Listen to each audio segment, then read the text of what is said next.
Bom, gente, então vamos dar início à apresentação a última apresentação do dia, depois tem maratona, né? Então vamos aqui com o Wagner. Eu vou deixar ele se apresentar aqui, mas ele trabalha no Banco Inter, né? Isso, eu vou deixar ele se apresentar. No fim, ele vai distribuir brindes aqui para o Banco Inter. Tá zoado. E boa tarde, pessoal. Vou tentar falar aqui. Bora lá. Vou falar aqui um pouco de Generative AI. É algo que eu estou atuando lá no banco hoje. Pedi a IA para gerar um título. Ela gerou esse título. Estou tentando chamar de Generative AI. Wagner Benes Teixeira. Eu fiz técnico integrado aqui no Cefet, lá em 2007. Foi um período bacana. É minha base, vamos dizer assim, de programação, de tudo, né? É o que me trouxe até aqui, vamos dizer assim. Fiquei um período trabalhando até que eu fiz tecnólogo na Estácio. Então, eu atuo como desenvolvedor de software desde 2011 e eu trabalhei com várias linguagens, né? Várias tecnologias, .NET, Delphi, React, Salesforce, Node, Python, AWS, Azure. Então, eu já trabalhei com um bocado de coisa aí. Eu estou no Banco Inter hoje, sou desenvolvedor especialista e estou atuando num projeto que envolve Generative AI. Aqui está um pouco, né, aqui é um pouco de como eu saí, né, de desenvolvedor, eu não atuava com AI, e como eu saí desse carreira, vamos dizer assim, só de desenvolvimento, eu fui parar com trabalhar com AI. Eu não tenho formação de ciência de dados, nem nada de Big Data antes, e hoje eu estou aprendendo, vamos dizer assim, isso aí. Eu atuava lá, né, com .NET, Salesforce, e surgiu a possibilidade, né, um gerente nosso chamou a galera e falou assim, velho, a gente precisa fazer uma POC aqui, fazer um estudo de caso com Generative AI para ajudar os nossos atendentes a melhorar o atendimento. Quando o atendente ali não tiver uma dúvida, ele não saber o que responder, ele ter ali uma solução que ajude ele, que ele possa tirar dúvidas e informar para o cliente. E aí surgiu esse projeto. A gente tem no Salesforce a base de conhecimento, isso já em texto, em algumas imagens, e um trampo, né, o que a gente precisava fazer é pegar essa base de conhecimento e de forma fácil, né, o atendente consultar ela. Eu tem umas perguntas assim, mas que essas geralmente o atendente sabe, mas, por exemplo, o banco lá tem algumas segmentações. Como que eu mudo de segmentação? E aí o cara poderia ir lá, perguntar e o bot responder ele. Então esse foi o primeiro projeto. A gente fez uma POC, escolheu um grupo, né, de atendentes e colocou para rodar. A gente conseguiu fazer isso bem rápido e escolheu já um grupo de atendentes e colocou para rodar. Medimos e a gente teve uma redução do tempo médio de atendimento. Esse tempo médio de atendimento é algo bastante relevante para a gente. É o tempo, né, que o atendente gasta, né, que você liga para o atendente, é aquele tempo que ele fica com você na linha. Então, esse tempo ele tem um custo. Então, reduzir esse tempo, você está reduzindo o custo daquele atendimento. Então, isso foi o que norteou a gente. Não, beleza, isso aí ajudou. Bom, depois desse projeto, a gente então pensou em como levar, né, essa solução e usar a Generative AI para o banco. E aí é o projeto que eu estou atualmente, que a gente está fazendo uma plataforma, que a ideia é disseminar o uso de Generative AI dentro do banco. Então, tem uma área lá, por exemplo, que é o pessoal de UX. Eles fazem as pesquisas, aquelas pesquisas que você recebe no e-mail, como foi seu atendimento? Ou, você está gostando da conta? Você tem alguma sugestão? Lá, eles pegam aquilo e geram, né, dados daquilo ali. Só que eles tinham uma certa dificuldade em consultar esses dados depois de gerar. E aí, esse foi um também dos cases depois que a gente começou essa disseminação, que foi bem bacana. Aí eu vou passar brevemente aqui sobre inteligência artificial, né, o que é. Então, o que é IA? A IA é qualquer processo que você automatize, né, que uma máquina faça, que simule um comportamento humano. Então, quando você tem uma máquina fazendo uma resposta ali que pareça ser humano, você tem IA. O objetivo é realizar essas tarefas que o humano tem dificuldade, assim, de forma fácil fazer, como essa que eu comentei. O pessoal, por exemplo, tinha dificuldade em achar o knowledge correto, né, a base de conhecimento correta para responder aquela pergunta. A IA vai atuar justamente nessas situações, vai buscar a base de conhecimento para a pessoa. Aqui uma timeline, né, da IA até chegar na Generative AI. Então, começando ali com Turing, com o teste de Turing. O teste de Turing, ele consiste em fazer um experimento com IA e testar. E fazer o mesmo experimento com o humano. E aí você vai testar, você vai validar se aquela resposta que a IA te gerou, ela é parecida ou é a mesma resposta que o humano gerou. Então, a partir daí é que começa, né, a IA. E tem alguns marcos ali até chegar em 2021, que é o GPT.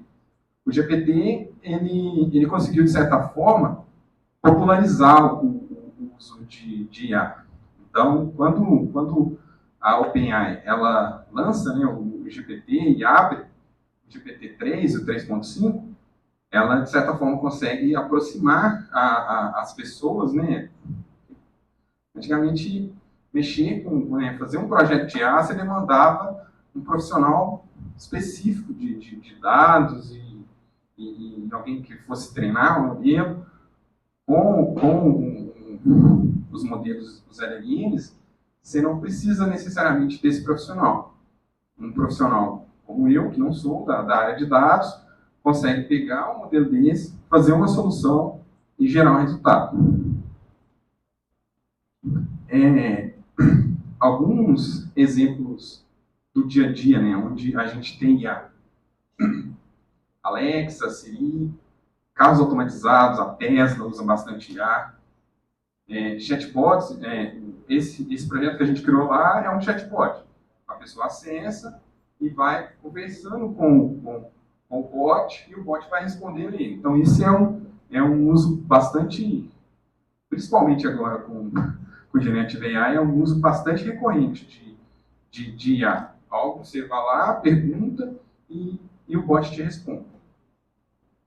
Sistemas de recomendação, como a Netflix, Spotify, Google, usa IA para gerar essas recomendações para usuários específicos.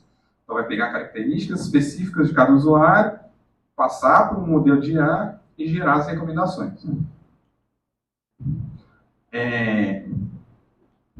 Aí tem uma série de empresas, tecnologias aqui, e isso já está desatualizado. Assim, a todo tempo surgem mais empresas, mais modelos, sempre surgindo novas coisas que usam IA generativa, que usam IA no geral.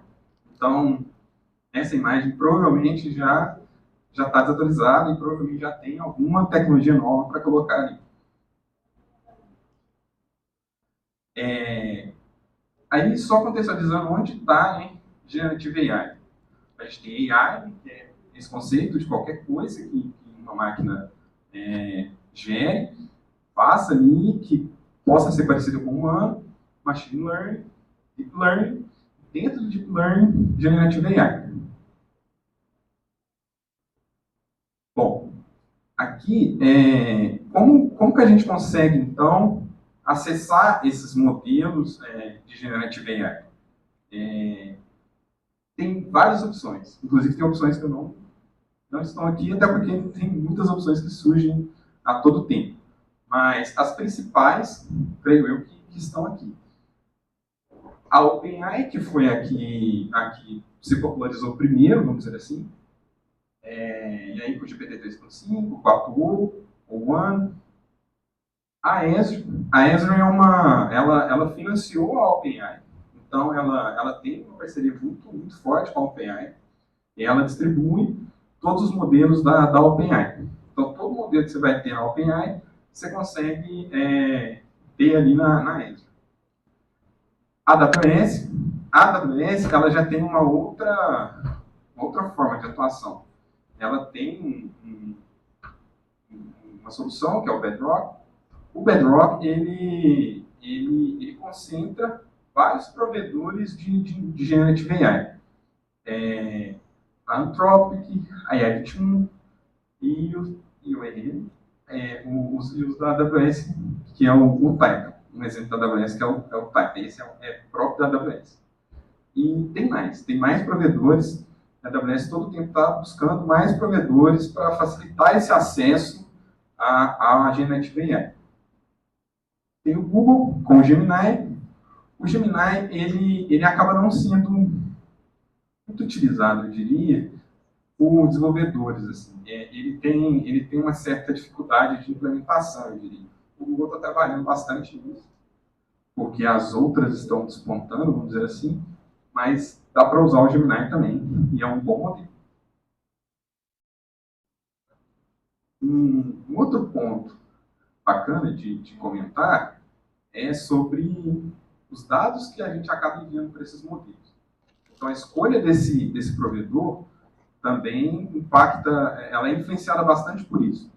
A gente, na hora de escolher esse provedor, tem que ficar bastante ligado nisso.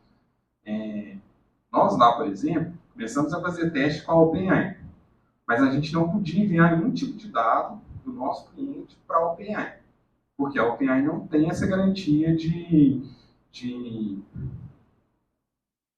não distribuição dos dados, digamos assim. Então, os testes que a gente fez com a OpenAI foram testes muito básicos, eu diria. Logo depois, a gente começou a fazer teste com a Azure e com a AWS. Com a Azure e com a AWS, a gente tem contratos de NDA, e aí a gente tem essa garantia de que os dados que a gente envia para eles, eles não vão distribuir e vão usar somente para o nosso fim. Eles não vão compartilhar dados de uma empresa com a outra. Então, num projeto desse, isso é um ponto muito relevante de ser considerado. Quais os dados que você está enviando, para onde você está enviando esses dados? Porque, inevitavelmente, você vai enviar algum dado para o modelo, para que o modelo responda a algum determinado contexto. Bom, eu vou começar aqui agora uma parte mais falando de AI, mais entrando em Generative AI. Então, a gente tem aqui os Foundation Models. Um Foundation Model é um modelo que foi treinado com uma grande variedade de dados. Você pega uma grande variedade de dados, muitos dados dele, treina aquele modelo com dados gerais, e aí você consegue obter um modelo que responda a praticamente qualquer coisa. Então você vai perguntar alguma coisa para o modelo e ele vai responder. Ele não consegue responder conhecimento específico. Então, se eu perguntar alguma coisa aqui do Cefet, ele vai responder aquilo que ele tem na base de conhecimento dele, aquilo que era público. Ele vai até te responder do Cefet, por exemplo, que tem dado público. Mas se você perguntar de algum dado que é privado aqui dentro, ele não vai conseguir te responder, porque ele não tem aquele dado carregado no seu treinamento. Então, é feito um treinamento prévio ali com esse modelo, com todos os dados públicos, e aí ele conhece esses dados. Eu estou dizendo todos, mas não necessariamente todos. Né? São vários dados, mas não necessariamente todos. A vantagem, né, a principal vantagem de usar um Foundation Model é que você não precisa treinar ele, você não precisa fazer um processo de treinamento. Você pega ele treinado, ele já conhece, ele tem capacidade de geração de frases, de palavras, ele tem bastante conhecimento ali que ele vai conseguir já te responder. Então, você não precisa fazer esse treinamento prévio. Isso já está feito para você. Aqueles provedores, todos eles, aqueles modelos que eu coloquei, são Foundation Models. Fine Tuning. O Fine Tuning é uma técnica que você consegue colocar conhecimento adicional no Foundation Model. Você vai pegar um Foundation Model, vai pegar uma base de conhecimento que você tem e vai imputar naquele modelo. Então, você tem aqui, por exemplo, uma base de conhecimento sobre as regras e condutas do Cefet. Você vai pegar, vai imputar isso no modelo através de chamadas, né, no provedor, e aí aquele modelo, você vai gerar um modelo novo, tunado, fine tuning. E aí você vai conseguir fazer perguntas específicas naquele modelo. Ele vai aproveitar o conhecimento que ele tem anteriormente e vai conseguir te responder perguntas específicas. O problema, vamos dizer assim, do fine tuning é que ele é um processo caro. Ele é caro para tunar e ele é caro para usar. Então, é um processo que geralmente a gente não usa, principalmente por esse fator de ser caro. E quando você tuna um modelo, se tiver novas atualizações, você vai ter que ir lá e tunar de novo, você vai ter que ficar imputando esses dados de novo. Então, o que a gente entendeu até então é que esse vai ser um caso onde você tem um conhecimento estático, que é um conhecimento que não muda. Você tem uma base de conhecimento que ela não vai mudar, você poderia usar Fine Tuning. A gente ainda, para te falar a verdade, não usou. A gente testou, mas não usa ainda Fine Tuning. Bom, aí o próximo aqui, o prompt. Um prompt é uma instrução, é algo que você pergunta ali para o modelo, é algo que você peça ao modelo para gerar, e ele vai usar aquele texto que você está enviando para ele para gerar a saída. Essa instrução, ela pode ser uma instrução que contém dados, você pode passar dados para ele, de contexto, ou pode ser simplesmente uma instrução para que ele faça a geração de alguma coisa, de uma imagem, ele busca na base de conhecimento dele uma informação. Nos modelos, né, essa estrutura, ela é de certa forma standard nesses modelos de Generative AI. Era um padrão de Generative AI. Você tem ali 3 tipos de prompt. Você vai ter o prompt de system, que a gente usa geralmente para definir a persona do modelo. Então, seguindo o exemplo aqui, uma base de conhecimento apresenta as regras, né, de convivência, etc. O Cefet. Não sei se existe, mas estou criando. Você define para o cara, ó, você é um especialista nas regras de convivência do Cefet. E agora você vai responder isso. E aí você manda para ele a pergunta. No Prompt System também, você pode adicionar dados de contexto. Então, você pode imputar nele ali algum contexto e perguntar para ele sobre aquele contexto que você está imputando. Então, por exemplo, você tem um conteúdo no arquivo PDF. Você poderia ler aquele arquivo, imputar num prompt e perguntar sobre aquele arquivo. Então, você tem um arquivo com um livro, né? E aí tem questão também de tamanho, mas, por exemplo, você tem um conteúdo menor, uma prova, alguma coisa assim, você poderia transformar aquilo em texto, colocar em contexto e perguntar para ele. Você tem, por exemplo, uma planilha, você poderia ter uma planilha de notas, por exemplo, qual foi a maior nota, qual que é a média das notas, você poderia pegar isso, colocar no prompt e perguntar. O prompt de user, ele geralmente contém a pergunta, de fato. É onde geralmente a gente coloca exatamente o que a gente quer. Então, eu poderia, por exemplo, colocar os dados no prompt de system e fazer a pergunta no prompt de user. Nada te impede de colocar os dados também no prompt de user. Mas nos nossos testes, né, o que a gente viu é que ele se comporta melhor colocando os dados no prompt de system. E o prompt de assistant é a resposta do modelo. Aí o modelo vai te responder, aí tem um tipo específico que é o assistant. Prompt engineering, eu coloquei aqui nessa parte também, é um conceito que veio junto, que é refinar os prompts. Então, isso é algo muito relevante e bem cotidiano, se tornou cotidiano, porque à medida que você vai fazendo perguntas ali para o modelo, ele pode alucinar. O modelo ele tem como premissa te responder. Não necessariamente ele vai te responder certo.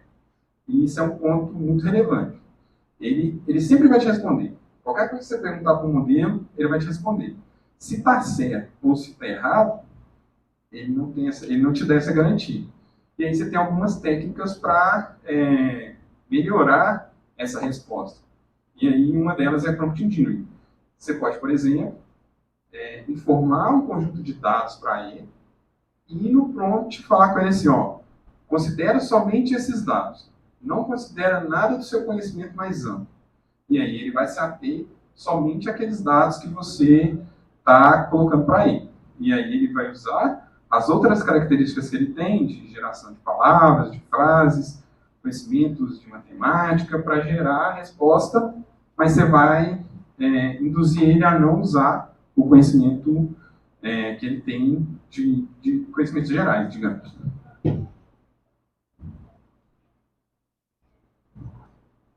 O RAG, Retrieval Augmented Generation.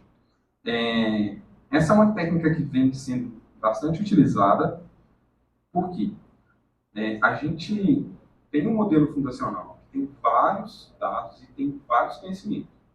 Porém, ele não tem o seu conhecimento específico. E muitas vezes você precisa que ele te responda sobre um conhecimento específico. Vou estar lá no caso da nossa POC, por exemplo. A nossa base de conhecimento ela não é pública. Então, não tem um lugar que você vá de forma pública e consulte todas as regras que o banco tem. Isso não existe. Então, esse conhecimento, a nossa base de conhecimento, não está carregada no modelo desse. E como a gente, então, faz para que, quando uma pessoa pergunte algo específico, a gente faça com que esse modelo responda? O Fine Tuning é uma opção. A gente pega a nossa base de conhecimento, carrega no modelo, beleza, ele começa a responder.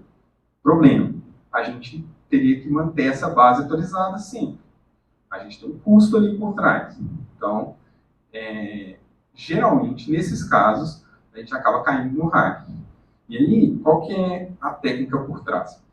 Você tem uma base de conhecimentos sua, você monta uma base, faz a consulta nessa base de um assunto específico, obtém um conjunto de dados que pode ou não responder aquela pergunta, passa isso para o modelo e pede o modelo para responder. E aí entra algumas técnicas de prompt engineering, por exemplo. Você monta nessa base. Essa base são documentos. E aí, por exemplo, você pergunta e fala assim, você faz uma query nessa base e fala assim, eu quero os 5 documentos que podem responder essa pergunta.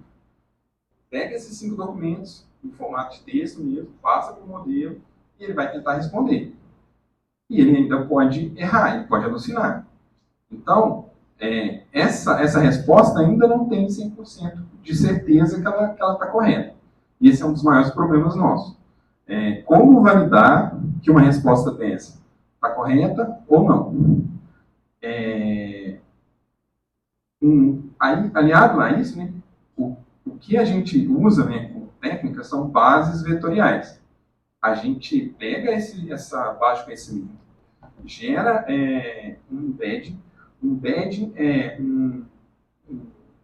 uma rede de vetores gerada a partir de um texto. Ele pega esse texto, gera uma rede de vetores, ele embeda esse texto, e quando a gente vai fazer a pergunta, ele pega a pergunta, gera uma rede de vetores dessa pergunta, faz uma busca por similaridade entre o array que você está gerando e os arrays que você tem na sua base, e aí traz aqueles documentos que mais são próximos daquilo que você está perguntando. E aí, de novo, você tem que limitar a quantidade de documentos que você quer buscar. Então, isso vai sendo refinado ao longo do tempo. Olha, eu posso começar aqui pegando 10 documentos e coloco. E quanto mais texto também você manda para o modelo, mais caro fica, porque o modelo te cobra por token. Um token é uma palavra, uma porção de palavra. Uma porção de palavra pode ser um token, uma palavra pode ser um token. Então, ele vai te cobrar por token. Então, mandar muito texto para o modelo também pode tornar a sua solução cara. Então, isso tudo tem que ser, vai sendo avaliado ao longo do tempo. Então, isso tudo a gente tem que ir avaliando. Quantos documentos eu mando aqui no RAI? Eu mando 5, eu mando 10, eu mando 20. Então, isso vai sendo ajustado ao longo do tempo, eu diria. LangChain. O LangChain é uma biblioteca do Python que facilita esse desenvolvimento. Ele vai te ajudar em vários aspectos ali do projeto. Ele tem loaders, então, por exemplo, eu quero ler um site. Ele já tem um loader pronto que você consegue ler um site. Eu quero ler um PDF. Ele tem um loader de PDF. Eu quero ler um Permite. Conteúdo que está com Markdown. Ele vai ler também conteúdo com Markdown. Então, ele tem uma série de facilidades que vai te ajudar. Ele tem também os vários implementações de chamadas dos LLMs em cada provedor. Então, ele tem ali a implementação para o Bedrock, ele tem para a Azure, ele tem para a OpenAI. Então, ele vai te ajudar e vai acelerar o seu desenvolvimento. Então, usar o LangChain é uma coisa bacana. Além do LangChain, foi se construindo um ecossistema, eu diria. A gente tem uma outra lib, que é o LangGraph, que ele te permite criar agentes de IA. Você consegue, com o LangGraph, fazer uma espécie de máquina de estado que você consegue fazer consultas na LLM e o próprio LLM te ajudar a decidir um caminho que você quer tomar. Então, por exemplo, aquele problema que a gente tem de ter certeza que a resposta está correta. Você consegue fazer um fluxo onde você chama a LLM, gera a resposta, chama o modelo, gera a resposta e pode chamar um outro modelo para conferir se a sua resposta está respondendo a pergunta. E aí você pode gerar uma nota, pode pedir para gerar uma nota, dada essa pergunta, dada essa resposta, gera uma nota para mim de quanto essa resposta está respondendo essa pergunta de fato. E aí ele pode gerar e você pode decidir, não, tá boa essa resposta. Não, eu vou buscar mais dados e vou mandar para o modelo para ele gerar de novo. E aí o processo continua. Então você consegue, com o LangGraph, implementar isso de forma bastante fácil, assim, eu diria. Só mais um que eu esqueci. Tem o Langsmith, aí é uma solução cloud que te ajuda a fazer o rastreio, a fazer telemetria dessas execuções. Então, o Langsmith vai te ajudar a entender o que aconteceu ali, por exemplo, numa execução como essa. Ele chamou o LLM gerou uma resposta com X valor, ele foi para cá, foi para lá. O que aconteceu ali nesse meio? Tem o LangGraph Studio, que é uma solução cloud e desktop também, que vai te ajudar nesse mesmo sentido. Então, foi gerando todo um ecossistema em volta do LangChain. Então, eu diria que o LangChain hoje é uma lib assim, que quase que indispensável quando a gente vai mexer, né, vai atuar com Generative AI.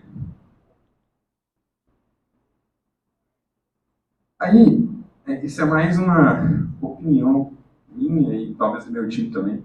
O que eu preciso para atuar com Generative AI? Inglês, porque o conteúdo de quase tudo é em inglês. As coisas, elas surgem primeiro em inglês. Tem modelo que não responde bem em português. Então, quase tudo que surge é em inglês. Você vai procurar um curso, uma videoaula, algo do tipo, é,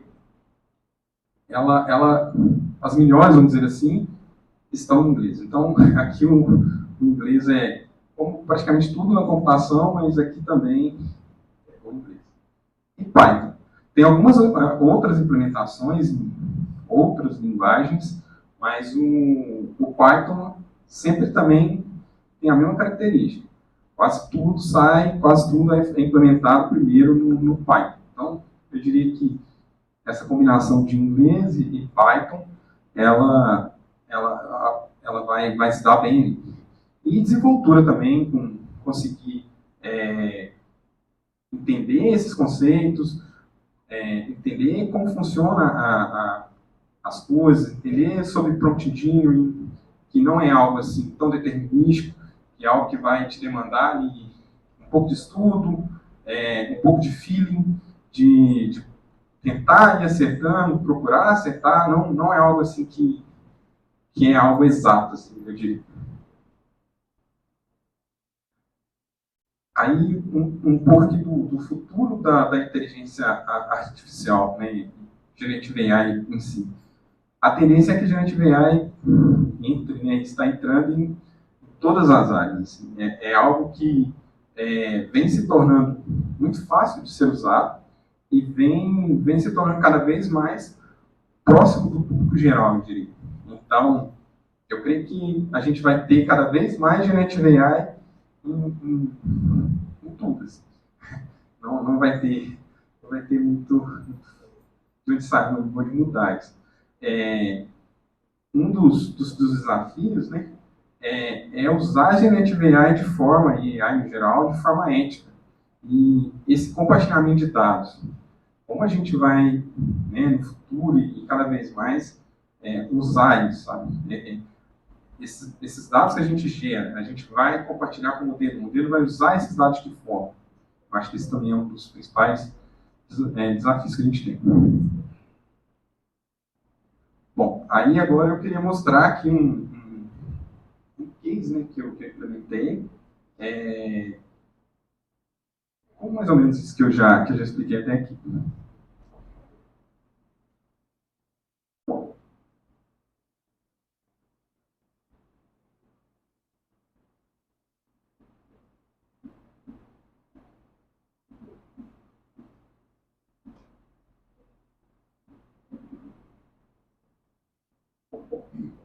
É uma aplicação bem simples. Eu peguei aqui a lista das disciplinas que tem na grade curricular, tem vários PDFs lá. Então, eu peguei esses links desses PDFs, a gente vai baixar eles, vai salvar numa base de vetor e vai conseguir fazer consulta em cima dessa base que vai ser gerada.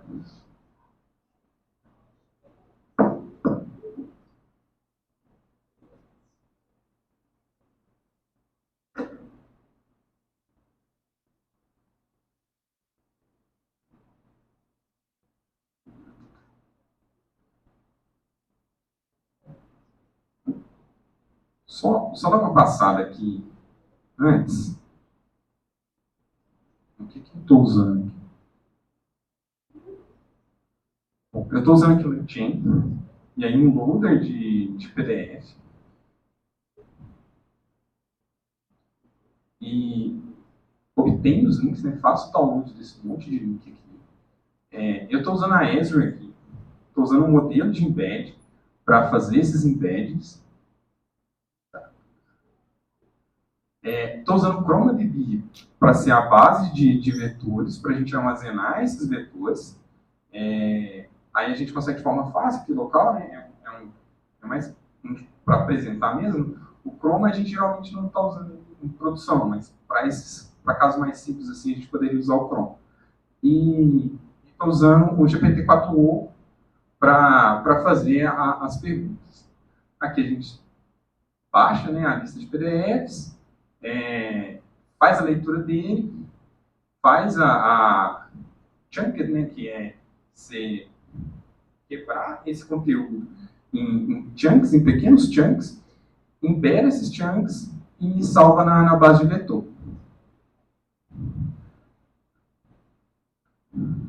Aqui, usando o GPT-4o, a gente cria um chain do LangChain. Um chain é uma pipeline de execuções. Você pode definir vários steps, e aí você pode definir um step, você chama um modelo, um próximo step, por exemplo, você pode transformar a resposta no JSON, no texto, e isso é um chain.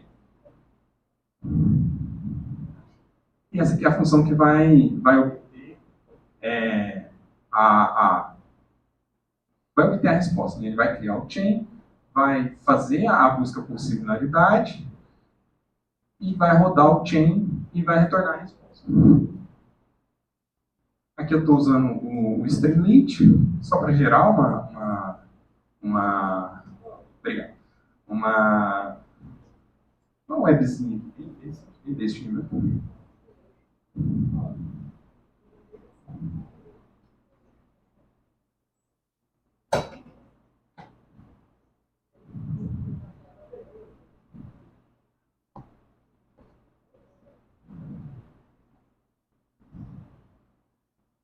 Bom, ele vai carregar aqui a página web.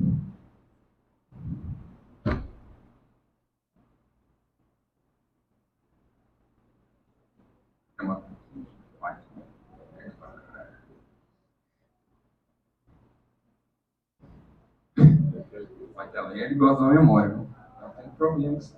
Não, mas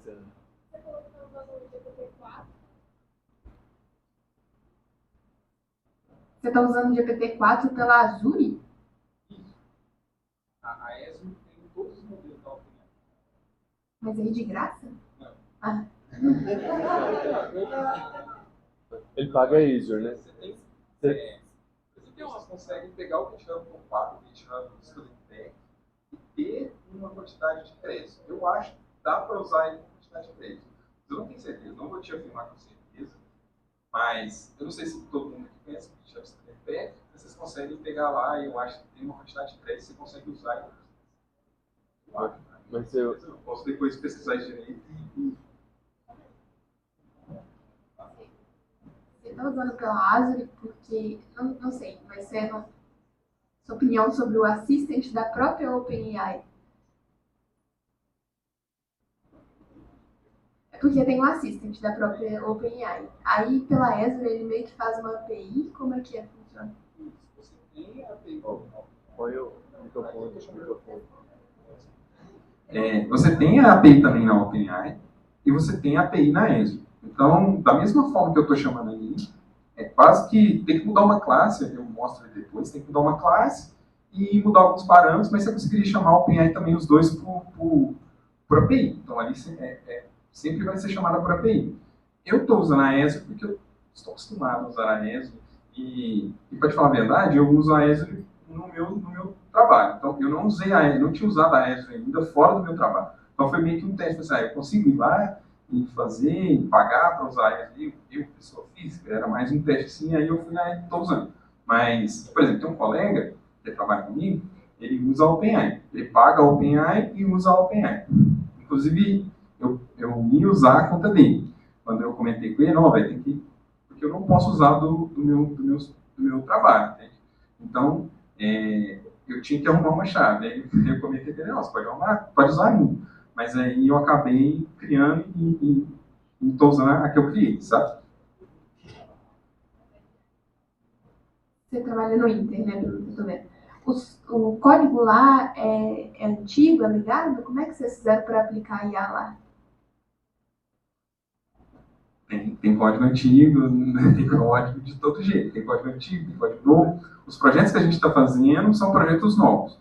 A gente acaba aplicando IA, por exemplo, quando a gente precisa aplicar IA num projeto mais antigo, a gente acaba disponibilizando uma API no projeto novo cria um serviço no projeto novo, que é justamente o que a gente está fazendo. A gente está criando uma plataforma que disponibiliza uma API, né, uma API chamada REST, chamada HTTP, e esses projetos antigos que precisam usar, eles não implementariam o consumo de ar direto no projeto. Ele chamaria a nossa API, ele chama a nossa API para gerar o que ele precisar de ar e obter a resposta e usar da forma que ele precisa, sabe? O código antigo do Banco Inter tem 10 anos, não, o banco é novo. Ah, mas tem código antigo. Tem código de todo jeito, cara. Bora lá. Tenho dois botões. O primeiro botão ali, eu vou gerar os embeds. Eu vou ler esses documentos, carregar o conteúdo deles, gerar os embeds e gerar a base de vetor. Isso vai demorar uns segundinhos. Deixa eu tentar. Agora eu enrolei. Bom, ele está rodando ali. Eu não lembro quanto, mas é uns 100, 200, eu acho, PDFs. Aí o que ele está fazendo nesse momento? Ele está indo lá, fazendo download, tem a lista de cada PDF lá, ele vai lá, faz o download desse PDF, obtém o conteúdo dele, e eu não implementei nada disso, de obter o conteúdo, gerar os embeds, eu usei a biblioteca. Nada disso eu precisei implementar. Eu simplesmente passo para ele aqui, faço o download, aqui. Eu rodo, faço o download do PDF num arquivo local, e depois chamo esse cara aqui da LangChain, e aí ele faz o load e remove o arquivo físico na máquina. Isso eu estou fazendo para cada arquivo. Demora uns minutinhos. Um problema que a gente geralmente tem também nesses projetos é a latência. Então, a gente acaba tendo que ficar esperto com isso, porque a latência das chamadas dos LLMs geralmente é grande. Principalmente quando você passa um contexto muito grande, quando você passa muito texto para ele. Essa latência que a gente está tendo aqui, na verdade, a gente vai ter ela só uma vez. Eu já até tinha feito, mas eu renomeei ele para ele fazer de novo.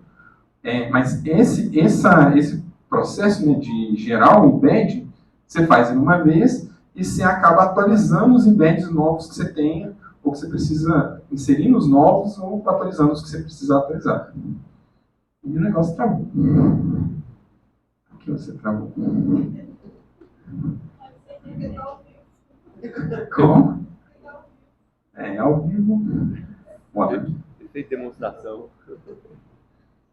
Pode ser Esse é o internet. famoso caso do na minha máquina não funciona. Pode ser internet, deu algum pico, não? A internet deu algum pico no... Não, eu acho que não. Não sei. Se der muito ruim aqui, eu volto ali. A alta básica eu já tinha gerado.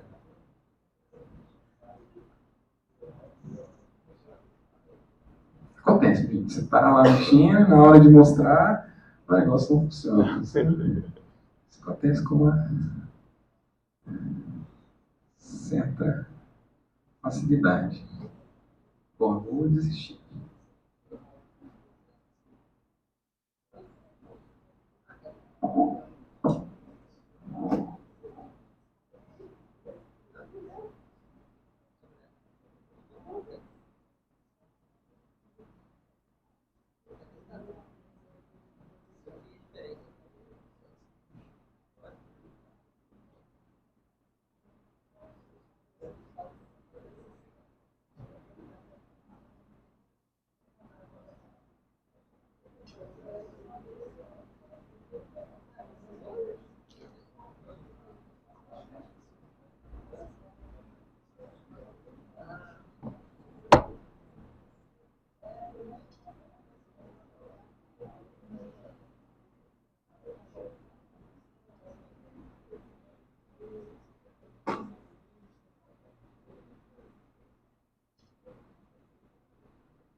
Quem quer fazer uma pergunta aí sobre as matérias que vocês estudam?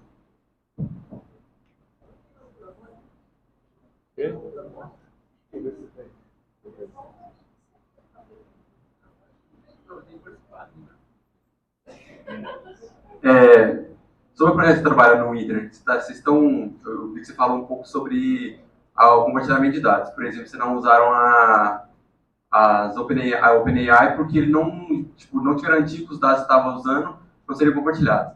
Então, tendo isso em mente, vocês estão usando outro provedor de AI ou vocês estão construindo o seu próprio lá? A gente usa AWS e Azure.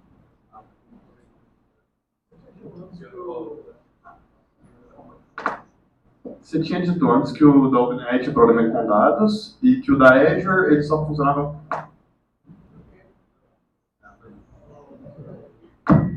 Ele funcionava como se fosse uma API pro da OpenAI. Só que ele para de ter esse problema com questão de dados, a Microsoft garante. Não, ele não é uma API para a OpenAI. A Azure tem os modelos, aí assim, eu não tenho 100% de certeza do que eu vou falar agora, mas ela tem os modelos da OpenAI na infraestrutura dela, deployada lá para você usar. Até onde eu sei, não é um proxy, tá? A Azure tem os modelos, tem que ser assim, porque senão ela não conseguiria fazer esse contrato de MD. Então ela tem os modelos da OpenAI deployados na infra dela. Está na infra dela. Ela não usa os modelos da OpenAI. Ela usa que estão na OpenAI. Os modelos da OpenAI, mas na infra dela.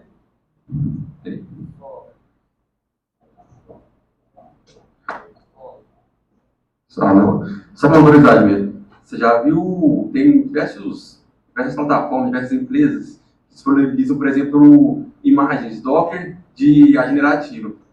Eu fiz até não sei se você já chegou a usar em algum projeto. Eu estava até implementando um projeto de estudo para integrar uma API Java com uma imagem Docker rodando na minha própria máquina, para poder fazer a integração. E teve muito esse problema que você falou, tipo de muito tempo de latência, a IA generativa geralmente demorava muito tempo para responder. Você chegou a trabalhar alguma coisa relacionada a isso? Tem alguma dica que possa ajudar? Para fazer um projeto que possa integrar uma IA com uma API que a gente estiver desenvolvendo mesmo, mais para estudo, para conhecimento de casos.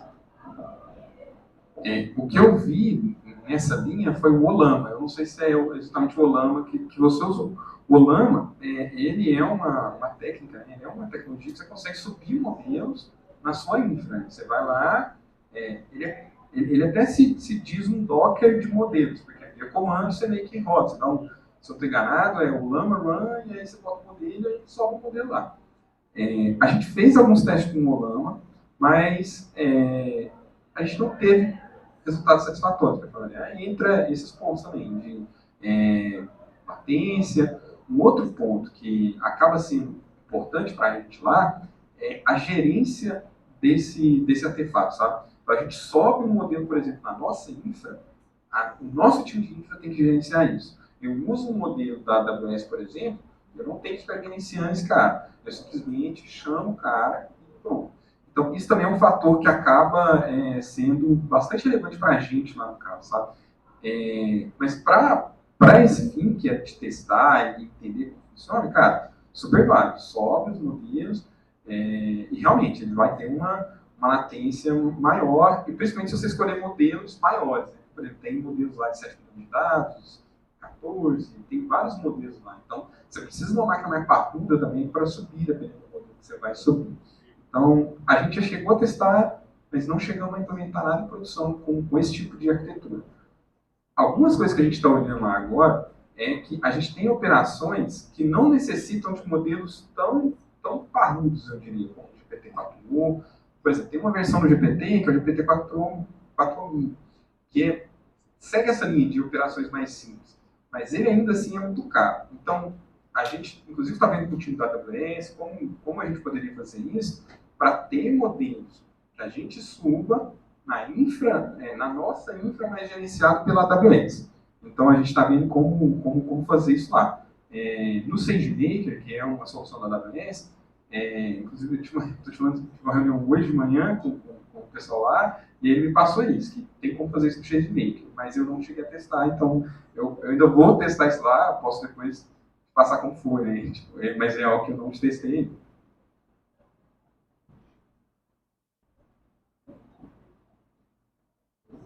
Bom, da pergunta lá, alguém quer fazer alguma pergunta para a gente ver se isso daí funciona ou não funciona?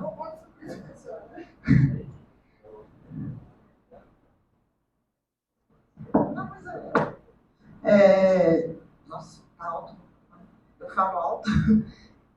Quais disciplinas são necessárias para cursar estrutura de dados? Para lá. Será que vai assinar?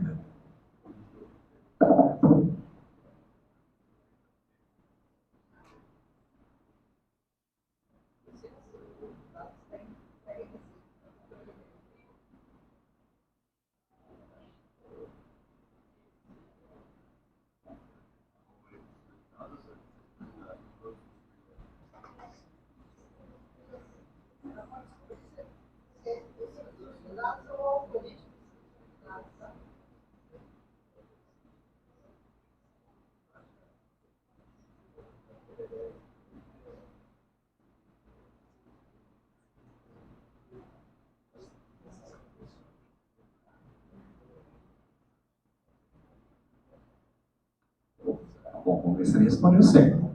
As pessoas podem variar.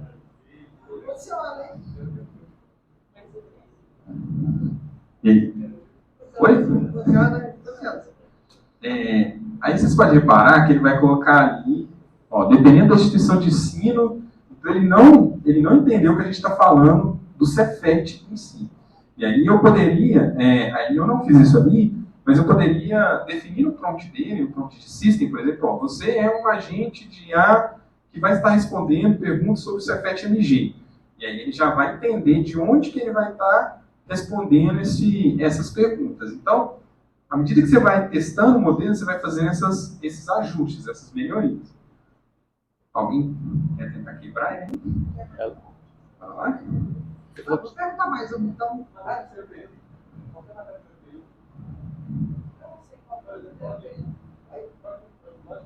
Ó, quer ver? Vou fazer uma pergunta que eu fiz aqui. Ele vai fazer uma olhada. Pede algo tipo requisito de matéria do primeiro período, requisito para fazer cálculo 1. Ah, mas não tem? Boa. Vamos lá. Não tem. Vamos ver se ele vai fazer. Não tem.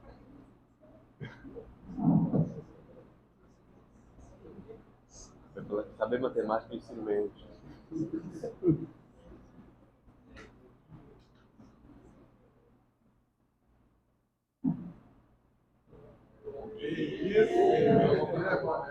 Deu ruim? Não, deu bom. A Marinês tem outra pergunta aí. Né?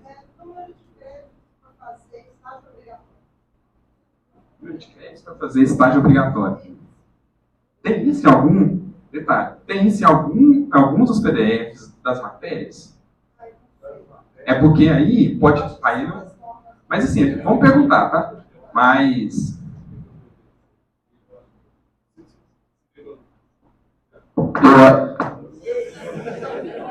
Eu acho que pegou no PPC antigo, e se foi, lá tem, assim, tem informação lá. No novo não tem não. Mas vendo os links lá, eu vi que... Fala de novo aí, desculpa.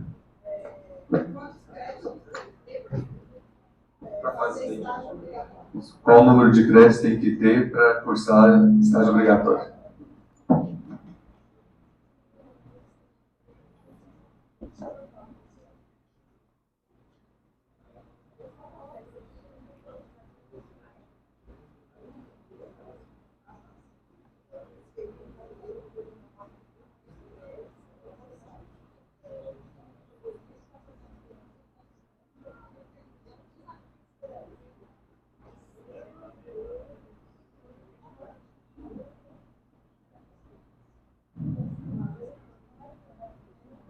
E aí? Acho que era isso mesmo. É isso mesmo. Mas é isso mesmo. Então, aqui agora, ou ele pode ter pego do documento que eu passei, ou ele pode ter pego do conhecimento dele, de algum lugar. E aí entra o que eu falei, tipo assim, ele tem compromisso de responder. Qualquer coisa que você perguntar para ele, ele vai responder. Vamos fazer um outro teste. Mas A resposta foi certa mesmo. São 2.550 horas e 170 créditos, exatamente 2.550 horas. Ele é bom. Vou arrumar um desses pra mim lá, só pra mim não responder pergunta pra vocês. Falar assim, vocês vão lá me perguntar pra Ó, vou pergunta. perguntar um negócio nada a ver. Qual foi o cavalo branco de São João? E ele vai responder. Mas aí, se eu fizer uma mudança aqui,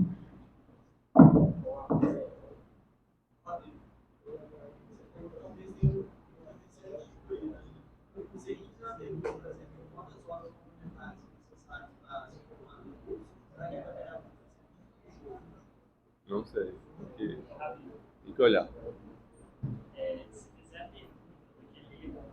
ali, só passar aqui o que eu vou mudar. Bom, eu estou falando com ele o seguinte: Mas eu acho que eu utilize somente o contexto fornecido.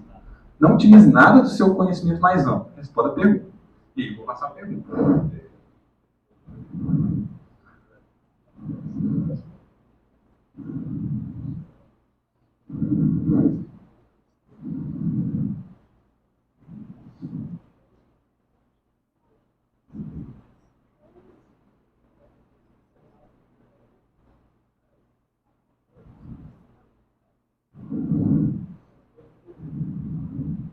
E aí ele vai me responder que ele não pode responder. E ali eu poderia ter colocado para ele assim, ó, se você encontrar uma pergunta que você não encontrou no contexto, responda isso. E dá algo específico para ele responder também.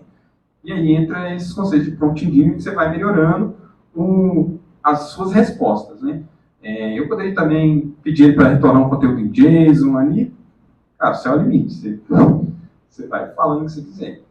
E esse ponto, por exemplo, que nem a gente perguntou, ele acertou, mas ele podia ter tirado essa quantidade de crédito de outra disciplina, de outra instituição, que, sei lá, está disponível na internet. Então, assim, esse é um outro cuidado. Se a resposta está certa, não se sabe, ele vai responder. Bom, pessoal. Mas, não, tá lá já, tá lá. Ah, beleza. Diga aí. Não, você não ligou, não. Oi. Duas coisas. Primeiro, não sei se é o modelo que vocês usam lá, mas se vocês geralmente preferem respostas mais determinísticas ou se respostas mais gerais, não sei se o cliente vai mexer direto com a IA assim e aí é melhor resposta geral. Depende. Vai depender de cada caso de uso. Um dos projetos que a gente está atualmente, eu tinha colocado no prompt para ele responder de forma sucinta.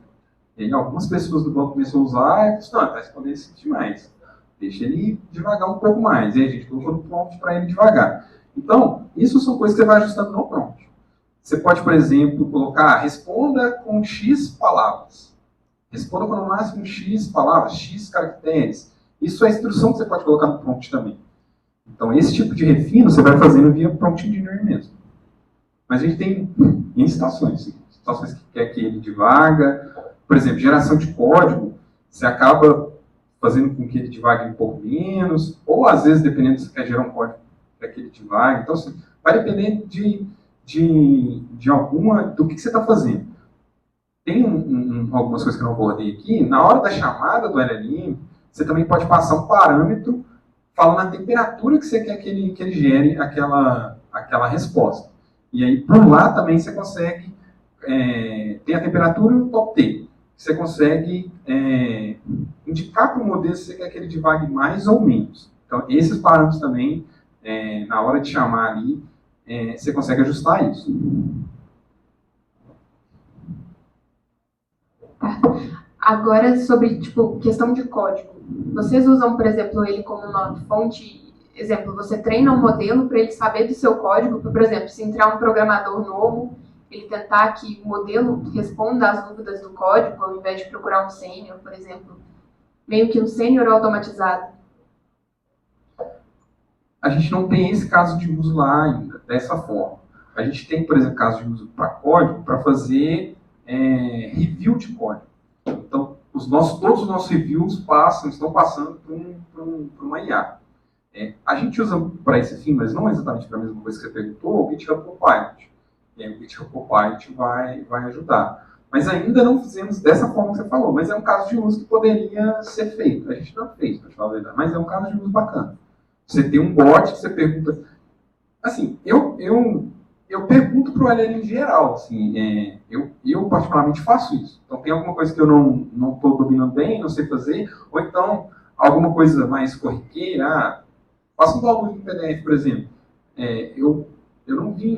a minha stack, né, maior não era Python. Então, quando eu comecei a mexer com Python, tipo, baixar um arquivo, eu não sabia. Então, eu ia lá e mandava. Tem um código que baixa um arquivo PDF para mim. E aí ele gera para você. Só que aí eu estou chamando Foundation Model, estou chamando modelo de conhecimento geral. E ele vai gerar. Porque tem isso no conhecimento geral dele. A gente não tem um bot específico para isso. Mas a gente tem, por exemplo, lá a gente usa o Slack. E aí a gente tem um bot no Slack que aponta para um modelo de conhecimento geral. E se você perguntar qualquer coisa para ele, ele responde. Inclusive, a coisa que estava no banco de saber se perguntar, ele vai responder, porque ele não tem uma trava, ele é aberto.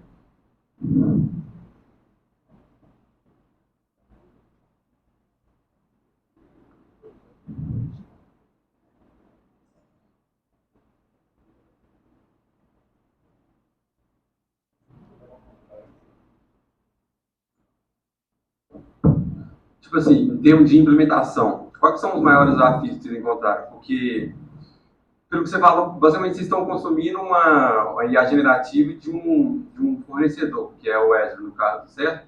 E a AWS. Isso. Em termos de implementação mesmo, quais são os maiores desafios? Seria, tipo, integrar os sistemas que vocês já possuem com a IA? Ou existe algum outro desafio que, sei lá, que às vezes não é muito nítido, assim, você não consegue ver de cara? Os maiores desafios são latência, que é o tempo, né, de resposta que você tem. Organizar os dados e ter os dados para passar para o LLM. E a acurácia do LLM, né? E ter certeza que aquele LLM que aquele modelo está respondendo exatamente o que você precisa. Eu acho que esses são os 3 maiores desafios. Só uma última pergunta aí. Não ficou muito claro. A respeito, vocês estão fazendo a IA generativa para integrar no sistema do banco. Isso. Aí eu imagino que, nesse contexto, a IA teria que ter determinadas informações do próprio banco. Ou seja, vocês fazem meio que um processo, não seria exatamente o fine tuning, mas você meio que fornece dados da IA, do banco para a IA, para ela poder dar respostas mais condizentes com o contexto do banco, certo? Sim.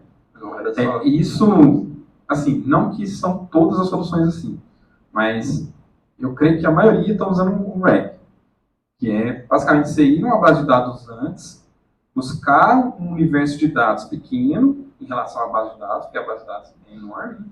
Então você busca uma base de dados pequena, pega uma porção pequena daqueles dados, passa junto ali no prompt e pede ele para responder.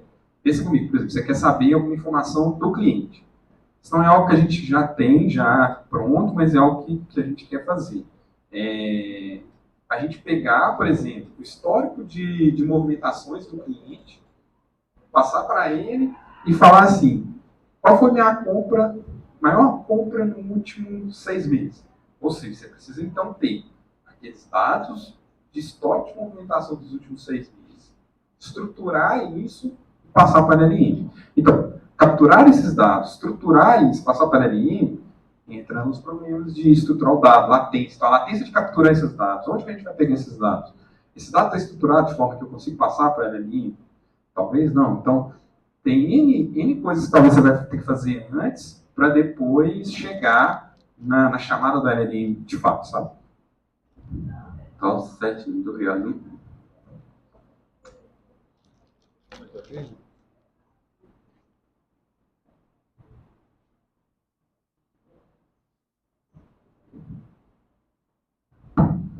Porra, Vai falar nossa coisa?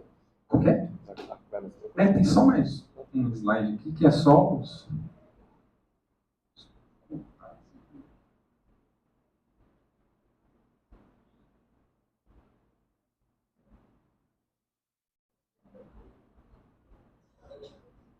Esse aí é o meu time, é o time que está fazendo. Se alguém quiser adicionar a gente aí, eu, Pedro, Helder, Thiago, Evelyn, Lucas, pode ficar à vontade, adicionar qualquer um de nós aí. E tiver dúvidas também, ou quiser trocar uma ideia, eu não sei se vai ficar ruim esse monte de QR Code, eu fiquei em dúvida, mas eu coloquei assim, né? Tira a foto depois, a gente descobre. Se não ficar bom, depois vocês também me falam, e eu nunca mais faço isso. E é isso, pessoal. Era isso que eu queria trazer para vocês. Qualquer dúvida que tiver, pode entrar em contato, qualquer sugestão também. Amém.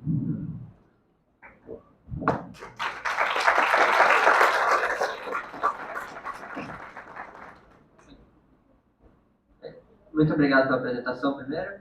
E eu só queria perguntar, para quem quer entrar nessa área de Generative AI, o que você recomenda para estudar, para aprimorar mais no caso? Cara, é que nem eu comentei. Por exemplo, eu não tenho formação de ciências de dados. Eu acabei entrando ao acaso. Assim. Eu vejo que precisa ser um profissional como desenvolvedor que consegue navegar em várias tecnologias, porque tem esses pontos, por exemplo, essa extração de dados, igual eu estava perguntando. Cara, esse dado pode estar, às vezes a companhia que você está, a empresa que você está, tem esse dado em algum lugar. E como você vai tirar esse dado desse lugar e estruturar ele? Então você vai ter que aprender alguma coisa ali, alguma ferramenta. Então essa desenvoltura é um ponto. Inglês é um ponto fortíssimo. Eu acho que para toda a computação, e eu acho que Generative AI segue a mesma linha, até mais, porque é muito novo. Tudo que sai é muito novo. Então o inglês é fundamental. E Python. Acaba que tem outras coisas. Por exemplo, tem a LangChain tem a lib com JavaScript. Tem também uma implementação com Go. Tem algumas outras implementações, mas o Python é o cachê, não tem jeito. Principalmente quando você vai fazer, aí começa a envolver algumas coisas de machine learning mesmo, que aí talvez você use Python também. Então, o Python não tem jeito, cara, não tem como. Lá no início, por exemplo, a minha stack principal era .NET e Salesforce. Cara, vamos fazer .NET, porque meu time é .NET. Mas não deu. A gente começou a entender como fazer. Vamos fazer isso. Vamos fazer um loader de PDF. Que já faz o loader, já me entrega, o embed, parará. Cara, não tem .NET. Eu tenho que implementar isso meio que na mão. E com Python, eu faço 3 linhas de código e o negócio está feito. Então, esse é um ponto interessante. Eu não sei se vocês tiveram noção, mas, cara, não tem quase nada de código ali. E gerou uma solução. Então, esse é o que eu acho que Generative AI tem trago, assim, com pouco esforço, você consegue gerar soluções. E isso é o que brilha os olhos dos gestores, vamos dizer assim, cara, quase nada você gera. E outra, pergunta na própria AI, você vira e fala, faz um negócio, faz um código que faz isso aqui para mim. Ela te ajuda em tudo. Então, tipo assim, ela vai e gera para você. Então, isso aqui, assim, tem, de certa forma, deixado os gestores, assim, super entusiasmados. Né? Quando a gente mostra aqui para os nossos gestores lá, não, vamos colocar isso agora lá no web. A gente já escutou isso. Não, mas peraí, que a gente não tem certeza dessa resposta aqui, não. Então, aí entra alguns pontos de acurácia, de entender, saca? Mas é isso, assim, não tem... A gente teve esse problema. O Pedro foi o último que entrou no nosso time, a gente estava procurando um profissional. E aí a gente reuniu e falou assim, cara, que profissional que a gente vai procurar? A gente vai procurar um cara de machine learning? Não, porque ele vai chegar aqui e não vai fazer nada de machine learning. A gente não faz nada de machine learning. A gente não treina modelo, a gente não faz esse tipo de coisa. A gente procurou um cara de Python que tivesse um inglês bacana e fosse um cara que tivesse boa desenvoltura com qualquer tipo de tecnologia. Foi isso que a gente procurou. Aí eu não vou saber se, tipo assim, no geral, todo mundo procura isso. Aí pode ser que não, mas foi o que a gente procurou.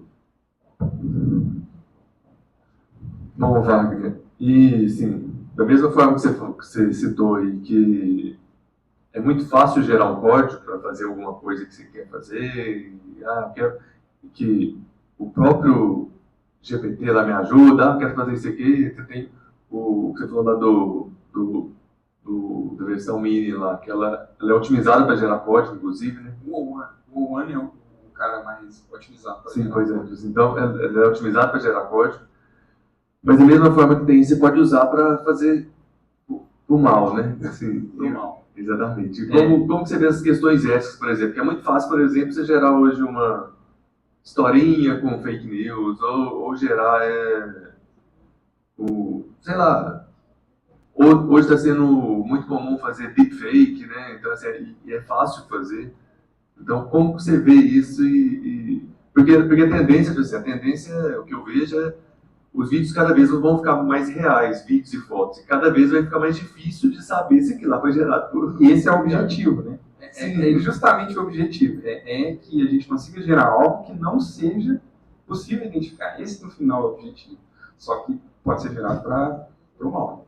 Mas você vê de alguma forma que assim, a própria OpenAI, assim, as empresas estão atuando para tentar, de alguma forma, coibir isso? Sim, tem algo que eu acabei não comentando aqui, que é os guardrails, que são... esses modelos têm guardrails, que são ferramentas, né, dos modelos, que bloqueiam certas coisas. Então, dependendo da ofensa que você faz, do tipo de xingamento que você faz, ele não vai te responder. Eu não sei se vocês viram, mas se você não pegar na semana passada ou na outra, não tem muito tempo não, alguém conseguiu quebrar o GPT, foi a primeira quebra do GPT. O cara mandou um código X e pediu para ele gerar uma instrução, mas estava no X. Ele só mandou o X e essa solicitação de instrução estava dentro do X. Então foi a primeira quebra do GPT. Então entra nisso aí também, as tentativas de quebra dos modelos, passou o guardrail isso chegou a passar o guardrail e foi executado, sabe? Então, assim, as companhias, eu vejo que elas até tentam, vamos dizer assim, mas eu vejo que isso é um problema. Assim. No nosso caso, aí, falando mais do nosso contexto, o nosso maior problema é cuidar com o vazamento de dados, vamos dizer assim, do nosso contexto lá, de não vazar o dado do nosso cliente. Então, acaba que, para o nosso contexto, eu acho que o maior cuidado que a gente tem lá é isso, não vazar o dado do nosso cliente. Mas eu entendo o que você está falando, e assim, eu não sei, eu não tenho muita resposta para isso não. É um negócio que ainda vai caminhar bastante, assim, essa parte ética. Eu acho que as instituições, eu esqueci o nome da instituição, a LGPD da Europa, eu esqueci o nome, GP, alguma coisa, não lembro agora o nome. Ela já tem movimentado, tem um paper que tem algumas coisas, definições de segurança para a LLM, tem bastante coisa lá. Então, assim, as instituições provavelmente vão se movimentar nesse sentido, mas eu acho que vai ser algo bastante difícil. Assim. Realmente vai chegar um momento que vai ser muito difícil detectar o que é real e o que não é real. Já está chegando.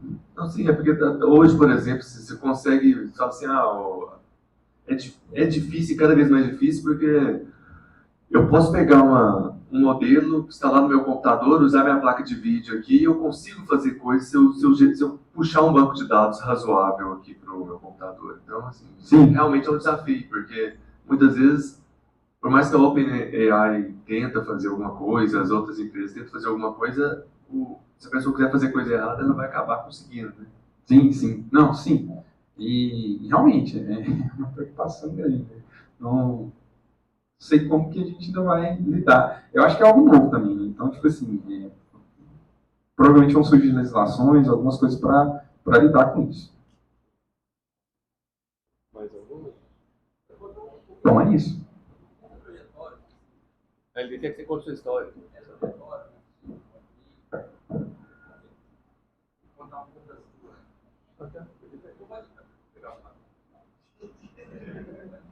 Aí dá pra, tipo, falar pra gente um pouco da sua trajetória, sabe? Como você começou, quais empresas você trabalhou, até chegar no Banco Ita.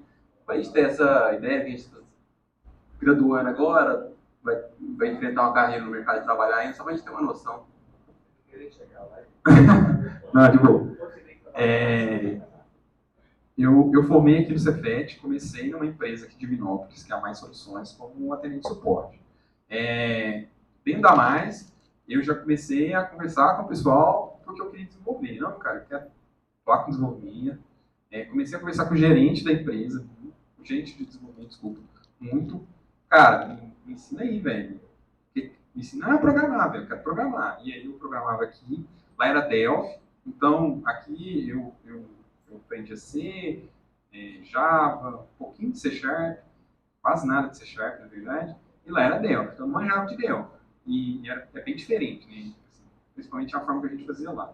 Então, fiquei na cola do gerente de desenvolvimento lá, velho, ensina, até que um dia, não, beleza, vou te ensinar. Aí ele começou a me ensinar, o dono da empresa, quando viu isso, ele meio que pagou um curso para mim, então de manhã eu ia, fiz um cursinho com um parceiro da empresa lá, então eu saí da minha casa e ia para esse cursinho, foi 2 semanas isso. E depois ia para a empresa, continuei como analista ainda de suporte. Depois do cursinho, passou, sei lá, 2, 3 semanas, eu fui para o desenvolvimento. E comecei a desenvolver. E beleza, depois disso, cara, aprendendo. Assim. Sempre tentando aprender, sempre tentando aprender. E aí eu tive uma trajetória, tipo, pulando em várias empresas aqui na cidade. Trabalhei na Macrosystem, na Telesoft, na Cardsys e na Nova Móvel. Quando eu estava na Nova Móvel, teve um evento aqui na cidade que veio algumas empresas de Belo Horizonte a Esquadra veio. Isso foi um pouquinho antes da pandemia. Aí a Esquadra estava lá com o stand, já pegando o nome da galera. Tá, foi meu nome ainda. Aí depois vamos ver se vai chamar ou não. Pô. Aí a Esquadra me chamou, fez uma entrevista, eu fui para Belo Horizonte. Trabalhei um ano na Esquadra, a minha esposa foi para a DTI. Aí vi a minha esposa, conversa e tal. Aí eu fui para a DTI e fiquei mais um ano na DTI. Na DTI eu já atuei como liderança técnica e depois eu fui para o Inter. Isso já era ali no meio da pandemia. Estava na pandemia, voltei para Divinópolis, estou no Inter até hoje. Então, assim, a dica, velho, é isso. Aprende tudo que aparece na sua frente e tenta entender as tendências de tecnologia. Por exemplo, na época, React estava saindo, assim, estava começando React. Então, quando eu estava aqui, onde eu trabalhava, na Casa a gente não usava React.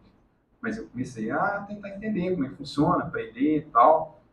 Comecei a aprender, sugeri pro dono da empresa lá na época, vamos fazer um negócio aqui, cara. Aí, não, beleza, dá para fazer um negócio fora da televisão? Quero pôr um negócio na televisão ali, uma webpage para eu acompanhar minhas atualizações dos clientes. Bem, não sei, fazer. Tentar aqui. E aí eu tive que aprender como fazer um negócio de React para aparecer numa televisão. Aí o browser é diferente, tem algumas limitações, mas fiz. Fiz. Não sei se usa até hoje, aí não tenho certeza, mas fiz. Então, assim, essa parada, tipo, aprender coisa nova, sempre tá tentando aprender coisa nova é o que me impulsionou na minha carreira. O que eu estou mexendo hoje é justamente por isso. O pessoal lá, e aí, vamos mexer com o GPT? Quem está mexendo com o GPT? Quem já fez alguma coisa com o GPT aí? Eu estava fazendo uns testes aqui semana passada, velho. Então beleza, vem cá, vamos fazer um projetinho aqui. Então, tipo assim, essas coisas vão surgindo na sua carreira. Você tem que estar, de certa forma, preparado para quando as oportunidades aparecerem na sua frente, assim, sabe?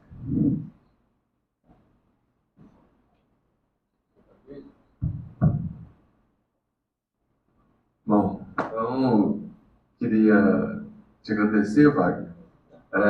Achei muito bom, sim, até porque você não falou sobre a mágica, você mostrou acontecendo, então isso foi legal, assim. É o meu. Então isso foi legal, você mostrou acontecendo, então achei bem interessante que você testou ali e falou, pessoal, agora pergunta aí, vamos ver se vai acertar. Então isso foi legal, então muito obrigado, assim, acho que tenho certeza que o pessoal gostou, motivou, né, o pessoal a ir por esse caminho. Então, muito obrigado aqui pela participação aqui, tenho certeza que contribuiu muito para a gente. Obrigado. Beleza. Muito obrigado, foi muito bom mesmo. Valeu. Obrigado. Os poucos que você trabalha são tudo daqui, né? Os poucos que trabalham, cada um tem um lugar diferente. Ali? Não, é todo mundo. Não, mas cada um tem um lugar diferente que eu falo, uma cidade diferente. Geograficamente, não. Até que esse time, só eu que estou fora. Só eu que estou fora de BH. Não, o resto Todo mundo ali está em BH. Mas a gente tem pessoas fora. O banco hoje como um todo, a maioria está em BH. Tá aí, assim, a galera tá mais vai no office, né? Mas tem gente que tá remota. Né? Eu perguntando porque eu conheço um grupo que trabalha no banco de não sei se eu conheço, talvez não seja. Tem muitos grupos por aí, qual é o nome? Ele é um estagiário, Lucas Nunes. Eu conheço ele estagiário lá. Conheço lá no banco. Você sabe o sobrenome? Lucas Issa. Lucas Neder. Lucas Nederissa. Não, acho que não Tem tem. outro, tem um outro, mas aí eu não sei o que, nem o que faz o bagulho, foi Juliano. Mas não sei nem o que faz o bagulho. Bacana, Mas- bacana. Mas foi ótimo, pai. Valeu, Obrigado. valeu demais. Valeu. Pessoal, quem for participar da maratona de programação ali, da maratona de programação, aí vai ser nos laboratórios, né? Vai começar aqui, então vai começar aqui. Deixa o Maravilha avisar aqui. Valeu. Pode deixar. Obrigado, hein?